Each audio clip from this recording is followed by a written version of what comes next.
कमाल है। आप काला धागा पहन लेंगे तो आपका उद्धार हो जाएगा। ताबीज, इतनी बड़ी बड़ी ताबीज पहनाते हैं बच्चों, छोटे छोटे बच्चों को, कितना नुकसान करते चले, भटक रहे हैं। वो आ जाएगा आपका ग्रह बाधा दूर कर देगा, वो कर देगा। कौन है कर देगा उसको?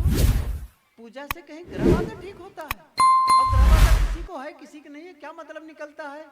तमाम भूत प्रेत, टोना टोटका, दुआ बभूत इतने भटके हुए हैं। क्यों? सही ज्ञान के अभाव में।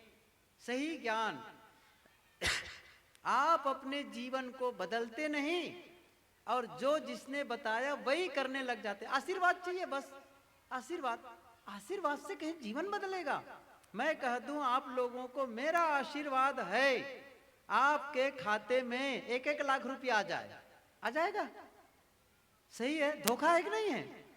ये धोखे वाली बात तो नहीं करना चाहिए ना। मैं कहूं यहां जितने लोग बैठे, मेरा आशीर्वाद है आज के बाद कोई बीमार नहीं पड़ेगा। इसका मतलब मैं धोखा दे रहा हूं? सही है कि नहीं? ये धोखा दे रहा हूं मैं। आप अपने जीवन शैली को ठीक नहीं करोगे, खान पान ठीक नहीं करोगे, तो फिर आशीर्वाद क्या काम करेगा? आप अपने खान पान को ठीक नहीं कर रहे हैं, आप अपने बोलने के ढंग को ठीक नहीं कर रहे हैं, करने के ढंग को ठीक नहीं कर रहे हैं, जीवन कहां से ठीक होगा? और मैं क्या कह रहा था, आप पढ़े लिखे हो या पढ़े लिखे नहीं हो, कोई बात नहीं है। अर्थात बिना पढ़े लिखे भी आप अपने जीवन को सुंदर बना सकते हैं। समझ गए ना मैं क्या कह रहा हूं? बिना पढ़े लिखे भी। अब प्रश्न होगा, जीवन सुंदर कैसे बनेगा? क्या आप अपने मकान को सुंदर बना लेंगे तो जीवन सुंदर हो जाएगा? क्या आप सुंदर सुंदर गाड़ी ले आएंगे घर में तो जीवन सुंदर हो जाएगा? क्या आप सुंदर सुंदर कपड़े, नए नए कपड़े पहन लेंगे तो जीवन सुंदर हो जाएगा? एक बात और बोलूं, आजकल तो गांव में भी एक दुकान खुली है जहां चेहरे को सुंदर बनाया जाता है। जानते हैं सब लोग, ब्यूटी पार्लर नाम है, क्या कर कुछ नाम ही वही है, ब्यूटी सुंदर पार्लर दुकान, सुंदर बनाने वाली दुकान। अच्छा चले जाओ, कुछ घंटे के लिए सुंदर बन गए तो क्या जीवन सुंदर हो जाएगा उससे? पता है किससे सुंदर होता है? जीवन सुंदर इससे होने वाला, जीवन सुंदर एक चीज से होती है, केवल एक चीज। सुन लो आज कान खोल के। वो क्या है? वो है मन को सुंदर बनाने से जीवन सुंदर होता है। जिसका मन सुंदर उसका जीवन सुंदर, और जिसका मन खराब उसका जीवन खराब। सदगुरु कबीर ने ये बात कही है, एक साधे सब साधिया, सब साधे एक जाए, जैसे सींचे मूल को फूले फले अघाए। जैसे ही मन को साधोगे जीवन सुंदर हो जाएगा। इसलिए आप अपने जीवन को बदलो। आप निर्णय कर लो, सुबह उठो निर्णय कर लो, आज का दिन मुझे कैसे जीना है। बस, क्या मुझे गलत करना है या सही करना है? अच्छा, कोई गलत कर रहा हो तो क्या जरूरी कि मैं गलत करूं? ध्यान दो मेरी बात। मान लो आप लोगों ने निर्णय लिया है कि मैं शराब नहीं पीऊंगा, या आप लोगों ने निर्णय लिया है मैं खैनी नहीं खाऊंगा। समझ रहे हैं ना? या आप लोगों ने निर्णय लिया है मैं अंडा मांस मछली नहीं खाऊंगा। क्यों? आपके घर में कोई नहीं खाता, जन्म से कोई नहीं खाया हुआ है। तो क्या है, आप अंडा नहीं खाते, मांस मछली नहीं खाते, खैनी नहीं, ऐसा आपने निर्णय लिया, ठीक है। अब आप कहीं गए और देखे कि वहां कुछ लोग बैठे हैं और बैठ करके शराब पी रहे हैं, कोई खैनी खा रहा है, तब आप क्या करेंगे? अच्छा बहुत लोग कर रहे हैं, चलो लाओ मैं भी कर लूं। समझ रहे हैं? क्या आप ऐसी गलती करेंगे? मतलब दूसरों की गलत खाते पीते देखकर क्या आप भी गलत खाना शुरू कर देंगे? नहीं। समझ रहे हैं ना? दूसरा कोई देख रहे हो किसी को अंडा खा रहा है, मांस मछली खा रहा है, क्या उसको देखकर आप भी खाना शुरू कर दोगे? नहीं। क्यों नहीं? क्योंकि आपने निर्णय लिया है, परिवार में इसका अलाउ नहीं है। ऐसे ही जब किसी को गाली देते सुनो तो क्या मैं भी गाली दे दूं? समझ रहे हैं ना? क्या करना है? वो उनके संस्कार, वो उनका ढंग, मेरा ढंग। क्यों? हो सकता है वो सत्संग से न जुड़ा हो सकता है वो संत से न मिला हो सकता है उनके संस्कार खराब हो, लेकिन मैं एक संस्कारित परिवार से आया हूं। मेरे घर में गाली देने की परिपाटी नहीं है। तो फिर दूसरे की गाली सुन करके मुझे गाली नहीं देनी है। देखो कितना बदलेगा जीवन इसी बात को। कबीर साहब की एक पंक्ति याद करो, आवत गाली एक है, उल्टत होय अनेक, कहीं कबीर ना उलटिए वही एक की एक। गाली आती है तो एक आती है, और उलट दिए तब अनेक। अच्छा, आपने दी, फिर उसने दी, फिर आपने दी, कब तक चलेगी? कहीं तो रुकोगे। आप रुक जाओ, विवाद बढ़ेगा नहीं। इसलिए आवश्यकता क्या है?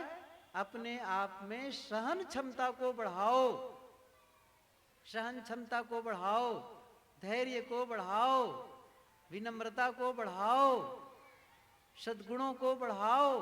और ये कर सकते हैं आप सब में वो शक्ति है कि आप ये काम कर सकते हैं। अब मैं बताऊं, इसको करने से आपके परिवार का माहौल अच्छा बनेगा कि नहीं बनेगा? आप सोचो जरा से। आपस में पति पत्नी में संघर्ष है, टकराव है, लेकिन यदि दोनों में से एक ने ये सोचा कि छोड़ो इन बातों को, क्षमा करते हैं या क्षमा मांग लेते हैं, जैसे ही क्षमा मांगे और जैसे ही क्षमा किए, वो जो आपस की लड़ाई है खत्म होगी कि नहीं होगी? समझ रहे हैं ना? आप ही हैं जो उसे ठीक कर सकते, या तो बढ़ा सकते हैं, लड़ाई को बढ़ा सकते हैं, आप उसे खत्म भी कर सकते हैं, खत्म कर सकते हैं। इसलिए इससे एक साथ दो काम होने वाले हैं। बताऊं, अभी मैं पारिवारिक रिश्ते पर बहुत लंबा अलग से विचार देता हूं, लेकिन इस समय मेरा उस समय नहीं है, क्योंकि सारी बातें एक साथ कहनी है मुझे, सारी बातें। तो मैं दोनों को मिलाकर कह रहा हूं। क्या?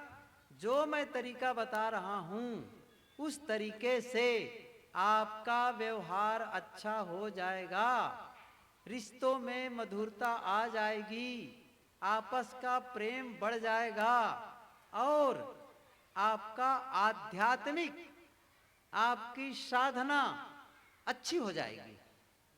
फिर आपको अलग से कहीं जाने की जरूरत नहीं है।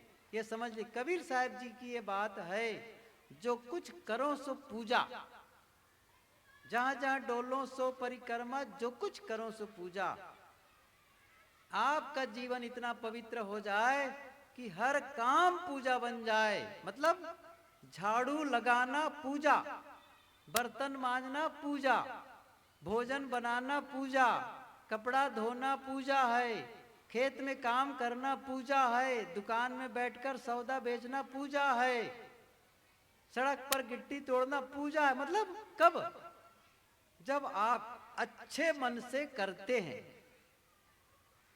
जब आप पवित्र भाव से भोजन बनाती हैं या बनाते हैं, तब वो काम पूजा है। लेकिन नाराज होकर करते हैं तब वो पूजा नहीं है। फिर वो दुखी होकर के आप घर की सफाई कर रहे हैं, फिर वो पूजा नहीं है। आपको प्रसन्न होकर के काम करना। क्यों? इस घर में आप क्या करते हैं? मंदिर में जाकर के सफाई तो कर लेते हैं, लेकिन घर को मंदिर नहीं बनाते हैं। असली चीज क्या है? मंदिर तो आप कभी कभी जाते हैं, घर ही आपका मंदिर बनना चाहिए। घर आपका मंदिर हो, और घर में जितने सदस्य हैं वो सब देवी और देवता हैं, यह मानना होगा। लेकिन हम लोग क्या करते हैं? मंदिर में गए, मूर्ति के सामने पूजा आरती कर दिए, फाटक बंद करके आ गए, और घर में जो है उनको देवी देवता नहीं मानते हैं। उनको धोखा देंगे, उनको गाली देंगे, उनके साथ कटुता का व्यवहार करेंगे। ये नकली पूजा है आप लोगों की। असली पूजा जो घर में जो असली देवी देवता है, या आप जहां काम में जाते हैं, ये मनुष्यों के रूप में देवी देवता, इनके साथ सुंदर व्यवहार, ये असली पूजा है। ये जो असली पूजा का काम लोग करना नहीं चाहते हैं और नकली पूजा में मन बहलाते हैं, और इससे पाप कटने वाला नहीं है, ध्यान रखो। इसलिए जीवन को बदलना चाहते हो, जीवन को सही करना चाहते हो, तो आपको अपने को बदलना पड़ेगा। मेहनत जरूर लगेगी, लेकिन एक बार कहीं आप आगे बढ़ गए, तब जीवन में जो आनंद आएगा ना, क्या पूछना है इसका है। फिर आपको न किसी की देवी देवता मनाने की जरूरत है, न किसी की मूर्ति के सामने कुछ नहीं, वो अपने आप सब ठीक होने लग जाएगा। वो सब क्यों? आपको पूछूं, क्या आप ईश्वर से कभी अलग रह सकते हैं? ईश्वर से कभी अलग रह के जिंदा रह सकते हैं? वो तो हर समय आपके भीतर है, हर समय सबके भीतर में बैठा हुआ है। लेकिन ईश्वर भले बैठा है, लेकिन हम उसके हो गए दुश्मन, ईश्वर के हो गए दुश्मन, भगवान के हो गए दुश्मन। और तभी तो अंदर में गलत चीज डालते हैं, खैनी डालते हैं, बीड़ी डालते हैं, तंबाकू डालते हैं, सिगरेट डालते हैं, शराब डालते हैं। अब यहां परमात्मा बैठा है, उसका सम्मान करो। कटु बोल रहे हैं, क्या होगा? भीतर का परमात्मा दुखी होगा उससे। इसलिए आप सब ध्यान रखो इन बातों को। मैंने कुछ बातें कही, बहुत सरल सरल बातें बताई। मैंने शुरू में क्या उदाहरण दिया था? भोजन उदाहरण दिया था, ख्याल है कि नहीं है कि भूल गए? भोजन कई लोग बना रहे हैं, लेकिन सबका भोजन का स्वाद, सबके भोजन का स्वाद अलग अलग। क्यों है अलग अलग? सबके बनाने के तरीके अलग। ऐसे ही हमारे जीने के तरीके अलग अलग हैं। हम अपने जीने के तरीके को सुधार सकते हैं, हम अपने खान पान सुधार सकते हैं, हम अपने बोलने के ढंग को सुधार सकते हैं, करने के ढंग को। और कोई जरूरत नहीं, मैंने कहा ना पढ़े लिखे कोई बात, अनपढ़ से अनपढ़, जिसको अक्षर पढ़ना ही नहीं आता, वे भी गलत काम छोड़ सकता है। एक अनपढ़ आदमी, बिना पढ़े लिखे आदमी यदि बीड़ी